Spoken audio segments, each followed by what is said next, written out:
जय हिंद दोस्तों, स्वागत है आपका हमारे YouTube चैनल में। आज की वीडियो में हम लेकर आए हैं आपके लिए यहाँ पर जूनियर हाई स्कूल सहायक अध्यापक भर्ती परीक्षा के लिए यहाँ पर प्रैक्टिस सेट 10। ये अपनी बहुत ही महत्वपूर्ण प्रैक्टिस सेट है हिंदी का।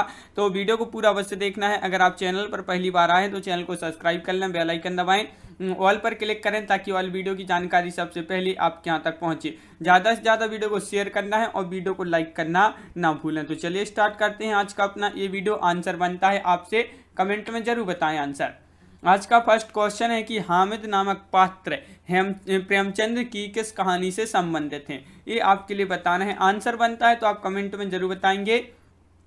चार विकल्प भी आपके यहाँ पर दिए गए हैं और आपका यहाँ पर जो सही आंसर है वह राइट आंसर ईदगाह है। ईदगाह है आपका यहाँ पर सही आंसर है। क्वेश्चन नंबर 2 है, निम्न में से कौन मुक्तक काव्य के अंतर्गत शामिल नहीं है, नहीं किया जाता है। तो मुक्तक काव्य के अंतर्गत नहीं शामिल किया जाता है महाकाव्य, प्रगीत, कविता या पद। तो क्वेश्चन नंबर 2 का राइट आंसर है आपका महाकाव्य यहाँ पर सही आंसर है।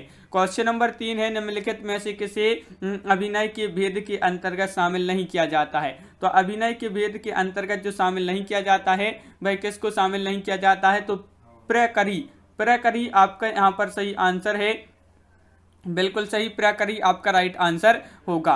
क्वेश्चन नंबर 4 आपसे यहाँ पर पूछा है, निम्नलिखित में से किसी काव्य गुण के अंतर्गत शामिल नहीं किया जाता है। तो काव्य गुण के अंतर्गत शामिल नहीं किया जाता है प्रसाद गुण को या रस गुण को, ओज गुण को या माधुर्य गुण को। क्वेश्चन नंबर 4 पूछा गया है आपसे यहाँ पर और आपके यहाँ पर सही आंसर है विकल्प नंबर सी यानी कि रस गुण आपका यहाँ पर सही आंसर है। रसगुण आपका राइट आंसर है। क्वेश्चन नंबर 5 है, निम्नलिखित में से किसे जासूसी उपन्यासकार के रूप में जाना जाता है। गोपाल राम गहमरी, लाला श्रीनिवास दास, बाबू तोताराम या प्रताप नारायण मिश्र। तो जासूसी उपन्यासकार के रूप में जो जाना जाता है वह किसको जाना जाता है। तो आपका राइट आंसर होगा गोपाल राम गहमरी, विकल्प नंबर 1 आपका सही आंसर। क्वेश्चन नंबर 6 क्या पूछा गया है, वियोगी होगा पहला कवि, आय से उपजा होगा गान, उपरोक्त काव्य पंथी के रचनाकार कौन है। तो क्वेश्चन नंबर 6 का राइट आंसर बताइए। इस काव्य पंथी के रचनाकार सुमित्रानंदन पंत, निराला, महादेव वर्मा या प्रसाद। तो क्वेश्चन नंबर 6 का सही आंसर आपका यहाँ पर जो है वह आपके यहाँ पर सुमित्रानंदन पंत आपका राइट आंसर यहाँ पर है। सुमित्रानंदन पंत राइट आंसर है। क्वेश्चन नंबर 7 है, सुदामा चरित तथा विचारमाला काव्य के रचनाकार हैं रसखान, कुंभन दास या सूरदास या नरोत्तम दास। तो क्वेश्चन नंबर 7 का सही आंसर क्या होगा, सुदामा चरित तथा विचारमाला काव्य की रचनाकार हैं। तो क्वेश्चन नंबर 7 का राइट आंसर है नरोत्तम दास। नरोत्तम दास आपका यहाँ पर सही आंसर है, बिल्कुल सही, विकल्प नंबर डी राइट आंसर यहाँ पर है। क्वेश्चन नंबर 8 क्या पूछा गया है। तो क्वेश्चन नंबर 8 यहाँ पर निम्नलिखित में से किसे या निम्नलिखित में से कौन रीतिकालीन कवि नहीं है। नहीं पूछा है आपसे यहाँ पर क्वेश्चन नंबर 8 में रीतिकालीन नहीं है, रीतिकालीन कवि नहीं है। तो 8 का आपका सही आंसर होगा विद्यापति, विकल्प नंबर 1 आपका यहाँ पर सही आंसर है। क्वेश्चन नंबर 9 है कि दाहर अथवा सिंध पतन किसका नाटक है। दाहर अथवा सिंध पतन ये जो नाटक है किसका नाटक है ये बताना है। तो क्वेश्चन नंबर 9 है और 9 का सही आंसर है आपका यहाँ पर उदय शंकर भट्टे। उदय शंकर भट्टे आपका राइट आंसर होगा। क्वेश्चन नंबर 10 पूछा है कि मिलिंद उपनाम निम्नलिखित में से किसका है। तो उदय शंकर भट्टे, जगन्नाथ प्रसाद या केदारनाथ मिश्र या जयशंकर प्रसाद। मिलिंद उपनाम जो है वह किसका है, जगन्नाथ प्रसाद यानी कि विकल्प number C right answer. Nagendra आलोचक हैं, डॉक्टर नगेंद्र आलोचक हैं यानी कि सौष्ठववादी, प्रगतिवादी, रसवादी या मार्क्सवादी। तो क्वेश्चन नंबर 11 का आपका जो सही आंसर है 11 का राइट आंसर होगा आपका यहाँ पर क्या होगा राइट आंसर, रसवादी आपका यहाँ पर सही आंसर है। रसवादी राइट आंसर है क्वेश्चन नंबर 11 का बी। क्वेश्चन नंबर 12 क्या पूछा है, निम्नलिखित में से रमेश चंद्र शाह की कौन सी रचना है। तो रमेश चंद्र शाह की यहाँ पर आपके लिए रचना बताना है। आंसर बनता है तो आप कमेंट में जरूर बताते जाए, महत्वपूर्ण क्वेश्चन है। और क्वेश्चन नंबर 12 का राइट आंसर होगा ओका हुलार आपका यहाँ पर सही आंसर। आखिरी में आपके लिए बताना कि कितने क्वेश्चन आपसे यहाँ पर सही बने हैं। क्वेश्चन नंबर 13 क्या पूछा गया है। तो क्वेश्चन नंबर 13 ये है आपका, समीक्षा के क्षेत्र में हजारी प्रसाद द्विवेदी का आगमन कब हुआ था। समीक्षा के क्षेत्र में बताना है, क्वेश्चन नंबर 13 है और 13 का जो राइट आंसर है वह क्या होगा आपका, समीक्षा के क्षेत्र में हजारी प्रसाद द्विवेदी का आगमन कब हुआ था। तो 13 का आपका राइट आंसर है 1930 में। अगला क्वेश्चन है, काव्य में अभिव्यंजनावाद कृति के लेखक कौन है? क्वेश्चन नंबर 14 का सही आंसर क्या होगा? क्वेश्चन नंबर 14 है, महत्वपूर्ण है, काव्य में अभिव्यंजनावाद कृति के लेखक पूछा है। तो 14 का आपका जो सही आंसर है विकल्प नंबर डी यानी कि रामचंद्र शुक्ल आपका राइट आंसर है। जिंदगी मुस्काई की रचनाकार कौन है? जिंदगी मुस्काई की रचनाकार बनारसी दास चतुर्वेदी, कन्हैया लाल मिश्र, प्रभाकर किशोरी दास वाजपेयी या रामवृक्ष बेनीपुरी। जिंदगी मुस्काई तो आपका 15 का राइट आंसर होगा कन्हैया लाल मिश्र प्रभाकर, कन्हैया लाल मिश्र प्रभाकर। खेट कोतुकम किसकी रचना है? तो क्वेश्चन नंबर 16 का सही आंसर बताइए। रहीम, कवि गंग, रसखान या दादू दयाल। क्वेश्चन नंबर 16 है और 16 का सही आंसर होगा आपका रहीम। रहीम आपका यहाँ पर सही आंसर है, बिल्कुल सही। रहीम जिन्होंने बताया है उनका सही आंसर। रामचंद्रिका का रचना वर्ष क्या है? रामचंद्रिका का रचना वर्ष यहाँ पर आपके लिए बताना है क्वेश्चन नंबर 17 में। और रामचंद्रिका का जो रचना समय है, रचना समय वह है क्या है राइट आंसर? तो क्वेश्चन नंबर 17 का आपका 1601 ईस्वी राइट आंसर है। क्वेश्चन नंबर 18, भूत के पांव पीछे किसकी व्यंग रचना है? रविंद्रनाथ त्यागी, शरद जोशी, हरिवंश हरिशंकर परसाई, केपी सक्सेना।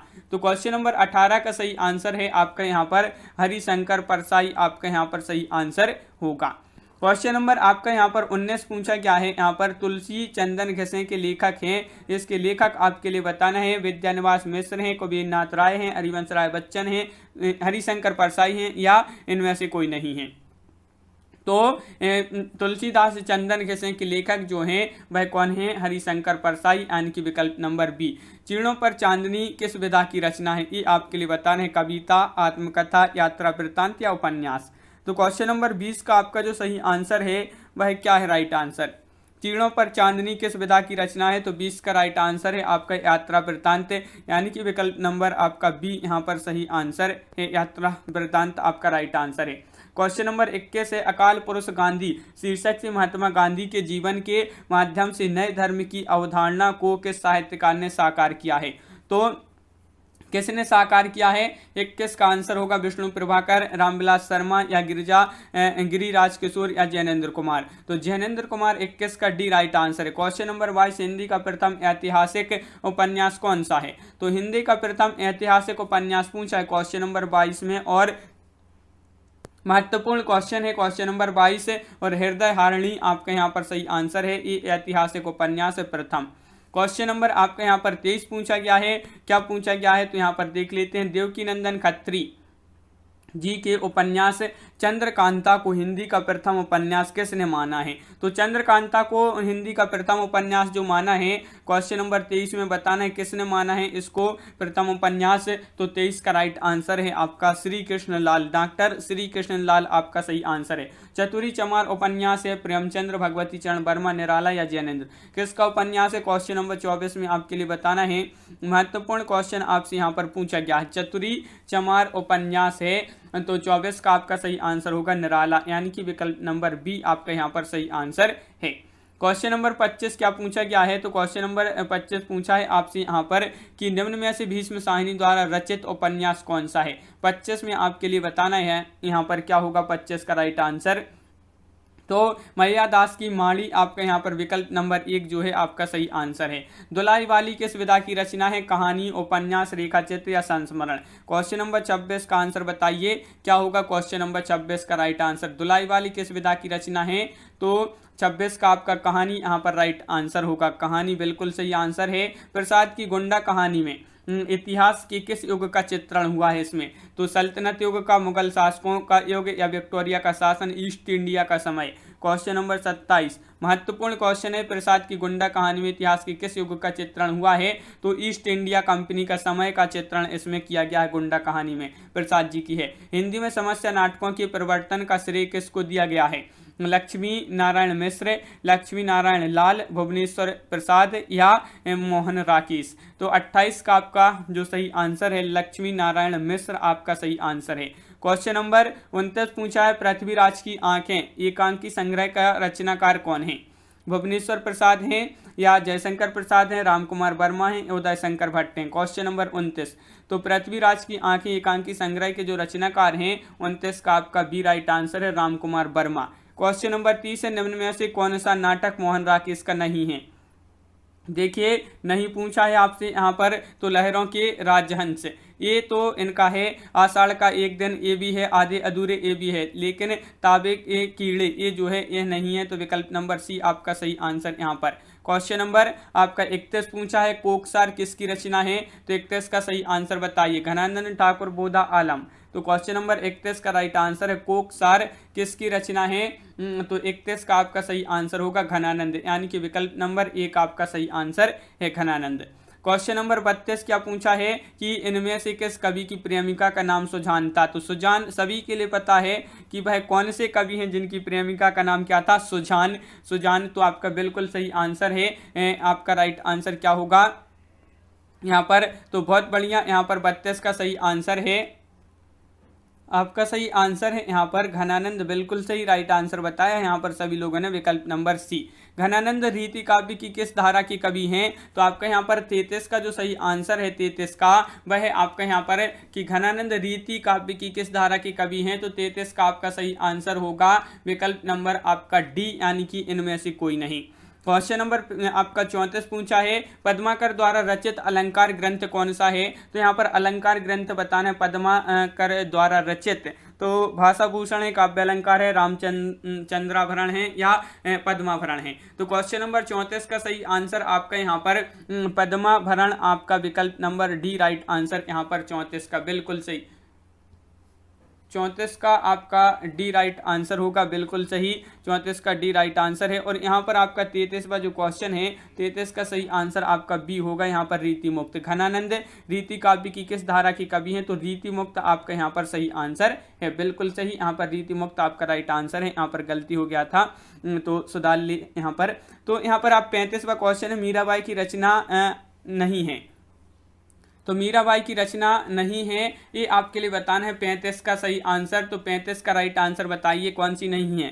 तो क्वेश्चन नंबर 35 का सही आंसर होगा प्रेम वाटिका। प्रेम वाटिका यानी कि विकल्प नंबर 1 आपका सही आंसर है 35 का विकल्प नंबर 1। क्वेश्चन नंबर 36 है, सूरदास किस रस का कोना कोना झांक आए हैं? शांत, मैत्री, करुण या वात्सल्य? ये क्वेश्चन तो कई बार पूछा जा चुका है कि सूरदास किस रस का कोना कोना झांक आए हैं। तो 36 का सही आंसर आपका होगा यहाँ पर वात्सल्य। वात्सल्य आपका यहाँ पर सही आंसर है, बिल्कुल सही। क्वेश्चन नंबर 37 यहाँ पर पूछा है क्या पूछा है, गलता में रामानंद संप्रदाय की गद्दी किसने स्थापित की थी? तो यहाँ पर आपका 37 का सही आंसर बताना है, किसने की थी? तुलसीदास या सुखानंद, अनंतानंद या कृष्णदास पैहारी? तो आपका सही आंसर होगा यहाँ पर क्वेश्चन नंबर 37 का विकल्प नंबर डी, कृष्णदास पैहारी आपका सही आंसर है। सिद्ध कवियों द्वारा प्रयुक्त भाषा को क्या कहा जाता है? ये क्वेश्चन तो कई बार पूछा जा चुका है कि सिद्ध कवि जो रहते हैं इनके द्वारा प्रयुक्त भाषा को कहा जाता है, क्या कहा जाता है? डिंगल, अपभ्रंश, संधा या अभट्ट? तो 38 का सही आंसर होगा, इसको संधा बोला जाता है। विकल्प नंबर आपका डी राइट आंसर है। क्वेश्चन नंबर 39 है, 12 बरस ले कुकर जिए और 13 ले जिए सियार, बरस 18 छत्री जिए आगे जीवन को धिक्कार? किस विधा की रचना है? सोहर, बिरहा या कजली या आल्हा? तो 39 का सही आंसर आपका यहाँ पर जो सही आंसर है 39 का, वह आपका आल्हा राइट आंसर है। विकल्प नंबर डी आपका सही आंसर है, बिल्कुल सही। क्वेश्चन नंबर आपके यहाँ पर 40 क्या पूछा है कि वीर गाथा कालीन रासु काव्य में निम्नलिखित में से किस विषय का वर्णन नहीं है? तो देखिए वह विषय बताना है जिसका वर्णन इसमें नहीं है। तो वीर गाथा कालीन रासु काव्यों में बताना है। तो 40 का आपका सही आंसर होगा विकल्प नंबर सी, कृष्ण लीलाओं का प्रतिपादन। क्वेश्चन नंबर 41 क्या पूछा है, बघेली हिंदी के किस उपभाषा वर्ग की बोली है? बघेली पूछा है आपसे यहाँ पर। तो क्वेश्चन नंबर 41 का सही आंसर होगा बघेली जो है हिंदी के किस उपभाषा वर्ग की बोली है? तो आपका यहाँ पर राइट आंसर है क्वेश्चन नंबर 41 का विकल्प नंबर आपका एक राइट आंसर है, यानी कि पूर्वी हिंदी। पूर्वी हिंदी आपका यहाँ पर सही आंसर है, बिल्कुल सही। क्वेश्चन नंबर 42 पूछा है यहाँ पर कि संघ की राजभाषा हिंदी और लिपि देवनागरी होगी, यह संविधान के किस अनुच्छेद में वर्णित है? तो वह अनुच्छेद बताना है, कौन सा वह अनुच्छेद है? तो क्वेश्चन नंबर 42 का आपका जो सही आंसर है वह आपका यहाँ पर 42 का राइट आंसर विकल्प नंबर 1 अनुच्छेद 343। लिपि की आवश्यकता होती है भाषा बोलने में, भाषा संकेत में, भाषा लिखने में या तीनों में? तो जो लिपि है इसकी आवश्यकता किस में होती है? क्वेश्चन नंबर 43 है और आपका सही आंसर नंबर है लिपि की जो आवश्यकता होती है वह भाषा लिखने में होती है। तो आपका विकल्प नंबर बी यहाँ पर 43 का राइट आंसर होगा। क्वेश्चन नंबर 44 क्या है? मगही किस राज्य की बोली है? बंगाल, मध्य प्रदेश या छत्तीसगढ़ या बिहार? मगही बताना है 44 का सही आंसर। तो जो मगही है ये बिहार की है, तो विकल्प नंबर आपका डी यहाँ पर सही आंसर होगा। पूर्वी हिंदी क्षेत्र में कौन सी बोली नहीं बोली जाती है? तो अवधी, जयपुरी या छत्तीसगढ़ी या बघेली? पूर्वी हिंदी क्षेत्र में बताने हैं आपके लिए, तो 45 का सही आंसर आपका यहाँ पर जो राइट आंसर होगा। पूर्वी हिंदी क्षेत्र में कौन सी बोली नहीं बोली जाती? तो अवधी राइट आंसर है। क्वेश्चन नंबर आपका 46 है, मलिक मोहम्मद जायसी ने किस भाषा को जो है सरल और साधारण रूप अपनाया था? किस भाषा का सरल और साधारण रूप अपनाया था? किसने? मलिक मोहम्मद जायसी जी ने। अवधी, ब्रजभाषा, अरबी, फारसी या मागधी? तो आपके यहाँ पर क्वेश्चन नंबर 46 है और इसका सही आंसर मलिक मोहम्मद जायसी ने किस भाषा का सरल और साधारण रूप अपनाया था? तो विकल्प नंबर 1 अवधी राइट आंसर है। क्वेश्चन नंबर 47 है, कन्नौजी हिंदी की किस उपभाषा की एक बोली है? कौन सी कन्नौजी? ये बताना है। कन्नौजी हिंदी की किस उपभाषा की एक बोली है? तो आपका 47 का राइट आंसर होगा पश्चिमी हिंदी आपका सही आंसर है। क्वेश्चन नंबर है आपका 48, ग्वालियर की बोली कौन सी है? बुंदेली है, खड़ी बोली है, ब्रजभाषा है या कन्नौजी है? ग्वालियर की बताना है। यहाँ पर महत्वपूर्ण क्वेश्चन पूछा है। जो ग्वालियर है ये आपका मध्य प्रदेश के अंतर्गत आता है ग्वालियर, और यहाँ की जो बोली है वह है आपकी 48 का राइट आंसर होगा, बुंदेली आपका सही आंसर है। अगला क्वेश्चन क्या है? हिंदी की मूल उत्पत्ति किससे मानी गई है? हिंदी की जो मूल उत्पत्ति मानी गई है मागधी अपभ्रंश से या खस अपभ्रंश से, अर्धमागधी अपभ्रंश से या स्वरसैनी अपभ्रंश से? 49 का सही आंसर आपका होगा स्वरसैनी अपभ्रंश आपका यहाँ पर राइट आंसर है। हिंदी की मूल उत्पत्ति स्वरसैनी अपभ्रंश 49 का डी राइट आंसर है। क्वेश्चन नंबर आपका 50 है, बांगरू किस उपभाषा वर्ग की बोली है? कौन सी बांगरू बताना है? तो आपके यहाँ पर जो सही आंसर है पश्चिमी हिंदी, बिहारी, पूर्वी हिंदी या पहाड़ी? तो बांगरू किस उपभाषा वर्ग की बोली है? 50 का ए राइट आंसर है, यानी कि पश्चिमी हिंदी। पश्चिमी हिंदी आपका सही आंसर है। क्वेश्चन नंबर 51, हडौती बोली है ये पश्चिमी राजस्थान की है, दक्षिणी राजस्थान, पूर्वी राजस्थान या उत्तरी राजस्थान? तो ये कहाँ की ये जो है बोली है ये आपके लिए बताना है। क्वेश्चन नंबर 51 है, महत्वपूर्ण क्वेश्चन है, हडौती, और ये जो है पूर्वी राजस्थान की ये जो है क्या है बोली है? तो विकल्प नंबर बी आपका सही आंसर है। क्वेश्चन नंबर 52 है, मगही किस उपभाषा की बोली है? मगही बताना है, राजस्थानी, पूर्वी हिंदी, पश्चिमी हिंदी या बिहारी? तो 52 का आपका जो सही आंसर है वह आपका बिहारी यहाँ पर राइट आंसर है। बिहारी आपका यहाँ पर सही आंसर है, बिल्कुल सही। क्वेश्चन नंबर आपका यहाँ पर क्या पूछा है? 53 पूछा गया है आपका कि अंतर्वेदी का संबंध है ब्रजभाषा से, बुंदेली से, अवधी भाषा से या बिहारी हिंदी से? तो अंतर्वेदी का आपके लिए संबंध बताना है। तो 53 का जो सही आंसर होगा वह ब्रजभाषा से। किससे है? ब्रजभाषा आपका यहाँ पर सही आंसर है। क्वेश्चन नंबर 54 आपसे पूछा गया है कि मधुशाला का प्रकाशन वर्ष है। मधुशाला का आपके लिए प्रकाशन वर्ष बताना है। 4 विकल्प यहाँ पर दिए गए हैं, क्या है इसका राइट आंसर क्वेश्चन नंबर 54 का? तो विकल्प नंबर 1 आपका यहाँ पर राइट आंसर है, 1935 आपका सही आंसर है। क्वेश्चन नंबर आपसे यहाँ पर 55 पूछा गया है, खड़ी बोली का प्रथम महाकाव्य है? तो साकेत, कामायनी है, प्रिय प्रवास या लोकायतन है? तो 55 का सही आंसर बताना है। महत्वपूर्ण क्वेश्चन पूछा गया है, खड़ी बोली का प्रथम महाकाव्य। तो 55 का आपका जो सही आंसर है वह है आपका यहाँ पर राइट आंसर विकल्प नंबर बी, यानी कि प्रिय प्रवास आपका सही आंसर है। क्वेश्चन नंबर 56 है कि निम्नलिखित में से कौन सी रचना जीवनी नहीं है? देखिए यहाँ पर कलम का मजदूर या मेरी पत्नी और भेड़िया, कलम का सिपाही या प्रेमचंद घर में है? जीवनी नहीं है पूछा है आपसे यहाँ पर। तो क्वेश्चन नंबर 56 का राइट आंसर है मेरी पत्नी और भेड़िया आपका राइट आंसर होगा। क्वेश्चन नंबर 57 क्या पूछा है? तुलसीदास ने रामचरितमानस के किस कांड में कलियुग का वर्णन किया है? तो रामचरितमानस का वह कौन सा कांड है जिसमें कलियुग का वर्णन किया है तुलसीदास जी ने? बालकांड, अयोध्या कांड, अरण्य कांड या उत्तर कांड? तो 57 का आपका यहाँ पर उत्तर कांड राइट आंसर होगा। क्वेश्चन नंबर 58, निम्नलिखित में से वर्तनी की दृष्टि से अशुद्ध शब्द का चयन कीजिए। देखिए अशुद्ध शब्द आपके लिए बताना है, क्या होगा यहाँ पर अशुद्ध शब्द क्वेश्चन नंबर 58 में? तो अशुद्ध शब्द आपका यहाँ पर राइट आंसर है 58 में विकल्प नंबर बी, यानी आपका यहाँ पर सही आंसर है विकल्प नंबर बी। क्वेश्चन नंबर 59 दिया गया है, निम्नलिखित में से किस वाक्य में अकर्मक क्रिया है? पानी बरस रहा है, मैं गेहूं पिसवाता हूँ, श्याम निबंध लिखता है, राम मोहन को रुला रहा है। तो यहाँ पर आपके लिए कौन सा अकर्मक क्रिया बताना है, कौन किस वाक्य में है, तो 59 का राइट आंसर होगा आपका पानी बरस रहा है, इसमें अकर्मक क्रिया है। प्रधानमंत्री के भाषण की श्रुति लिपि उसने उसी समय ले ली। तो यहाँ पर श्रुति लिपि आपके लिए बताना है किस प्रकार लिखेंगे यहाँ पर। तो क्वेश्चन नंबर 60 का आपका जो सही आंसर है क्या होगा राइट आंसर, श्रुत लिपि। इस प्रकार यहाँ पर श्रुति लिपि नहीं, श्रुत लिपि होगा यहाँ पर, श्रुत लिपि। जातिवाचक संज्ञा नहीं है, तो बताइए जातिवाचक संज्ञा कौन सी नहीं है यहाँ पर। क्वेश्चन नंबर 61 का सही आंसर बताना है कि जातिवाचक संज्ञा नहीं है, तो आपका यहाँ पर 61 का सही आंसर होगा विकल्प नंबर 1 यानी कि सहसाव। सहसाव जो है आपका ये जो है जातिवाचक संज्ञा नहीं है। क्वेश्चन नंबर आपके यहाँ पर 62 पूछा है, क्या पूछा है, लक्ष्य भ्रष्ट में समास है, तो कौन सा समास है, कर्ण तत्पुरुष, संबंध तत्पुरुष, अपादान तत्पुरुष या अधिकरण तत्पुरुष। तो 62 का आपका जो सही आंसर है इसमें समास बताना है 62 में, तो अपादान तत्पुरुष आपका सही आंसर होगा। निम्न में से विशेषण शब्द यहाँ पर आपके लिए बताना है, कौन सा है विशेषण शब्द, तो क्वेश्चन नंबर 63 का राइट आंसर बताइए।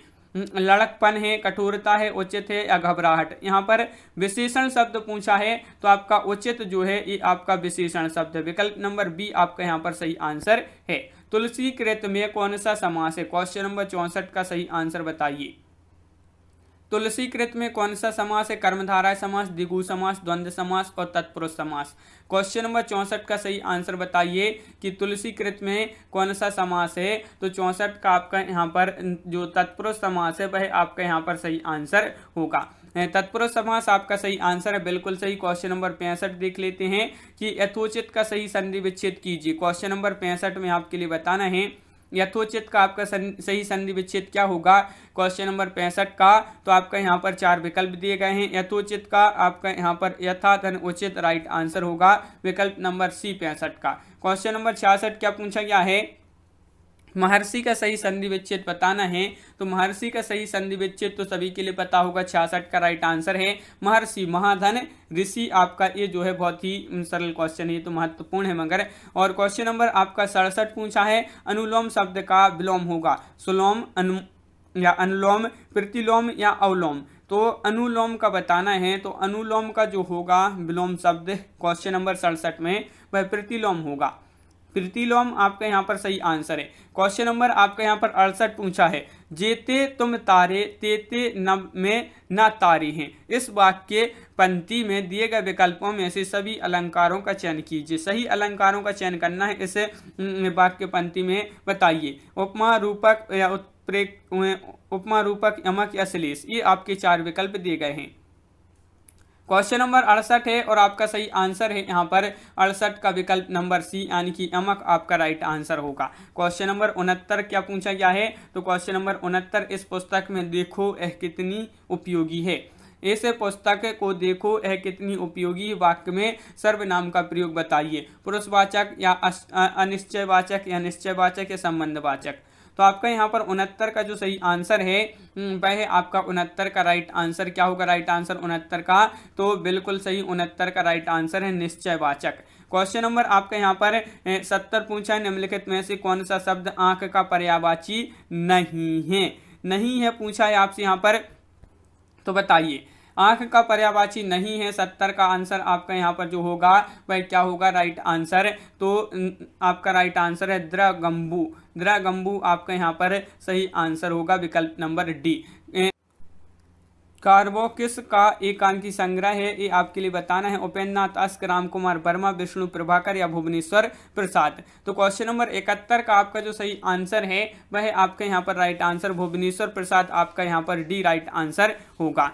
क्वेश्चन नंबर 72 है, कौन सा शब्द आंख का पर्यायवाची नहीं है। तो यहाँ पर भी आपके लिए फिर से बताना है कौन सा शब्द आंख का पर्यायवाची नहीं है। तो 72 का आपका जो सही आंसर होगा 72 का वह आपका यहाँ पर डी अतुल आपका राइट आंसर है। क्वेश्चन नंबर 73 क्या पूछा गया है, देखिए एकारांत संज्ञा शब्द को बहुवचन बनाते समय क्या किया जाता है। तो इसका क्या किया जाता है ये आपके लिए बताना है। एकारांत संज्ञा शब्द को बहुवचन बनाते समय क्या किया जाता है? तो 73 का आपका जो सही आंसर है वह आपका यहाँ पर सी राइट आंसर है। ई को ह्रस्व स्वर करके अंतिम स्वर के बाद या जो लगा दिया जाता है। तो इस प्रकार विकल्प नंबर 73 का सी राइट आंसर है। बिल्कुल सही। क्वेश्चन नंबर 74 क्या पूछा है? निर्गुण शब्द में उपसर्ग है। निर्गुण शब्द में उपसर्ग बताना है। ने, नी, निर, नी या निर्गु। तो आपके यहाँ पर 74 का जो सही आंसर होगा, निर्गुण शब्द में उपसर्ग बताना है। तो 74 का राइट आंसर आपका सी यानी कि निर आपका राइट आंसर है। क्वेश्चन नंबर 75 क्या पूछा? हम जो कुछ देख रहे हैं सुंदर है, सत्य नहीं है। यह दृश्य जगत भाषित है, बिना कर्म इसी वस्तु नहीं है। ये उपरोक्त काव्य पंक्तियों में निम्नलिखित में से कौन सा छंद है? यहाँ पर आपके लिए बताना है। ये आपकी यहाँ पर छंद बताना है क्वेश्चन नंबर 75 में। तो आपका 75 का यहाँ पर राइट आंसर क्या होगा?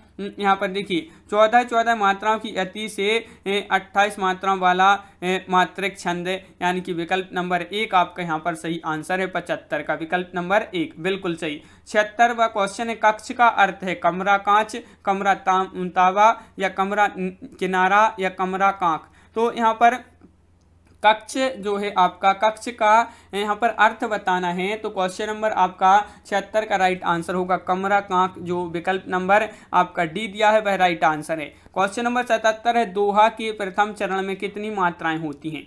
दोहा के प्रथम चरण में आपके लिए बताना है। तो 77 का आपका सी राइट आंसर है। 13 आपका यहाँ पर सही आंसर होगा। निम्नलिखित में से कौन सा भाववाच्य का उदाहरण है? भाववाच्य का उदाहरण बताना है। भाववाच्य का यहाँ पर उदाहरण कौन सा है? 4 विकल्प आपके यहाँ पर दिए गए हैं। क्वेश्चन नंबर 78 है और 78 का सही आंसर आपका होगा धूप में चला नहीं जाता। ये जो है आपका भाववाच्य है। क्वेश्चन नंबर 79 पूछा है, क्या पूछा गया है? देखिए, नेता का स्त्रीलिंग रूप दिए गए विकल्पों में से कौन सा है? नेता का। तो क्वेश्चन नंबर 79 का सही आंसर इतना सरल है, नेता का स्त्रीलिंग करना है तो नेत्री हो जाएगा, नेता का नेत्री। इस प्रकार आपका विकल्प नंबर 1 आपका राइट आंसर यहाँ पर है। क्वेश्चन नंबर 80 क्या पूछा है? संचारी भावों की कुल संख्या कितनी है? 8, 33, 9, 36। तो 80 का आपका जो सही आंसर है यहाँ पर 80 का राइट आंसर, संचारी भावों की कुल संख्या पूछा है तो 80 का राइट आंसर है आपका यहाँ पर 33 आपका विकल्प नंबर सी सही आंसर होगा। अगला क्वेश्चन है, सलमा घर जाती है वाक्य है, सरल वाक्य है, अज्ञानार्थक वाक्य है, अज्ञार्थक वाक्य है या निषेधात्मक वाक्य है, इच्छार्थक वाक्य है। कि सरला घर जाती है वाक्य कैसा है? तो बिल्कुल आपका यहाँ पर राइट आंसर होगा सरल वाक्य है, सरला घर जाती है। क्वेश्चन नंबर 82 है, वह काम नहीं करता वाक्य में अवयव पद है, वह नहीं काम करता। तो ये आपका क्वेश्चन नंबर 82 है और 82 का सही आंसर आपके लिए यहाँ पर बताना है। तो 82 का आपका जो सही आंसर है बिल्कुल सही आंसर होगा 82 का विकल्प नंबर सी नहीं जो है ये आपका अव्यय है। क्वेश्चन नंबर आपका यहाँ पर 83 पूछा है, क्या पूछा है कि निम्नलिखित विकल्पों में से तद्भव शब्द यहाँ पर है। तद्भव है अगम, अवगुण, आश्रय, स्नेह। क्वेश्चन नंबर 83 का राइट आंसर बताइए क्या होगा सही आंसर 83 का?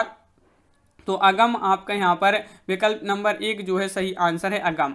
क्वेश्चन नंबर 84, इनमें से खालिस्तान कृदंत है, मिठाई, दवाई, लड़ाई या ताई। कृदंत आपके लिए यहाँ पर बताना है 84 में कृदंत है। तो क्वेश्चन नंबर 84 का आपका जो सही आंसर है वह क्या है? तो बिल्कुल सही 84 का आपका राइट आंसर होगा विकल्प नंबर लड़ाई, बी राइट आंसर है, लड़ाई राइट आंसर बिल्कुल सही। वह खा रहा था, मैं खा रहा था, कौन सा काल है? वह खा रहा था, तो इसमें खा रहा था में कौन सा काल है इसमें आपके लिए बताना है। खा रहा था में कौन सा काल है? तो क्वेश्चन नंबर आपका यहाँ पर 85 का जो सही आंसर है इसमें जो काल है वह अपूर्ण भूतकाल है, विकल्प नंबर आपका बी राइट आंसर होगा। इनमें से कौन सा शब्द कनक का समानार्थी नहीं है? समानार्थी नहीं है तो सोना, धतूरा, मक्का या गेहूं। तो यहाँ पर आपका बिल्कुल सरल क्वेश्चन है। देखिए, कनक का समानार्थी नहीं पूछा है तो 86 का सही आंसर होगा आपका मक्का, विकल्प नंबर आपका यहाँ पर बी राइट आंसर होगा। क्वेश्चन नंबर 87 क्या है? निम्नलिखित में से कौन सा शब्द यहाँ पर आपका सारंग का अर्थ नहीं है? पपीहा, कामदेव, शहद या राजहंस। तो सारंग का अर्थ नहीं है 87 में बताना है, तो आपका यहाँ पर राइट आंसर होगा सारंग का अर्थ नहीं है, तो वह नहीं है शहद, यानी कि विकल्प नंबर बी आपका सही आंसर है। क्वेश्चन नंबर आपका यहाँ पर 88 पूछा गया है, ओछे की प्रीति बालू की भीति का भाव है, इसका भाव बताना है क्या है। तो क्वेश्चन नंबर 88 का सही आंसर आपका यहाँ पर जो होगा क्या होगा राइट आंसर, तो बालू की दीवार की भांति ओछे लोगों का प्रेम अस्थायी होता है, ये आपका विकल्प नंबर सी राइट आंसर होगा। क्वेश्चन नंबर आपका यहाँ पर 89 है, तेरी बरछी ने बरछीने हैं खलन की पंक्ति में कौन सा अलंकार है, रूपक है, श्लेष है, अनुप्रास है या यमक है। तेरी बरछी ने बरछीने हैं खलन की, इसमें अलंकार बताना है, तो आपका सही आंसर होगा यमक अलंकार है। इसमें कौन सा अलंकार है, यमक राइट आंसर है। अनुकरण में उपसर्ग कौन सा होगा, अन, आ, करण, अनु। तो अनुकरण में उपसर्ग बताना है आपके लिए, उपसर्ग, तो आपका यहाँ पर जो सही आंसर होगा वह होगा आपका 90 का। बहुत ही सरल क्वेश्चन है, अनुकरण में अनु आपका उपसर्ग होगा। च वर्ग ध्वनि या जो ध्वनियां हैं किस वर्ग में आती हैं, च वर्ग, तो ये किस वर्ग में आती है ये आपके लिए बताना है। तो क्वेश्चन नंबर 91 का जो सही आंसर है वह आपका यहाँ पर तालव्य, यानी कि विकल्प नंबर सी आपका राइट आंसर यहाँ पर होगा। ई, बड़ा ई, चा, छा, जा, झा, इंगा आदि का उच्चारण किससे होता है, ये आपके लिए बताना है। कंठ से होता है, तालव्य से होता है, मूर्धन्य से होता है, औष्ठ से होता है। तो आपके यहाँ पर सही आंसर है 92 का, इनका जो उच्चारण होता है वह तालव्य से होता है, किससे, तालव्य से। और अगर आप चैनल पर पहली बार आए हैं और इसी तरह की और वीडियो देखना चाहते हैं तो चैनल को सब्सक्राइब कर लें, बेल आइकन दबाएं, ऑल पर क्लिक करें ताकि ऑल वीडियो की जानकारी आपके यहाँ तक पहुंचे। ज़्यादा से ज़्यादा वीडियो को शेयर करना है और वीडियो को लाइक करना ना भूलें। तो आज की वीडियो में बस इतना ही। सभी के लिए बहुत बहुत धन्यवाद, सभी के लिए जय हिंद।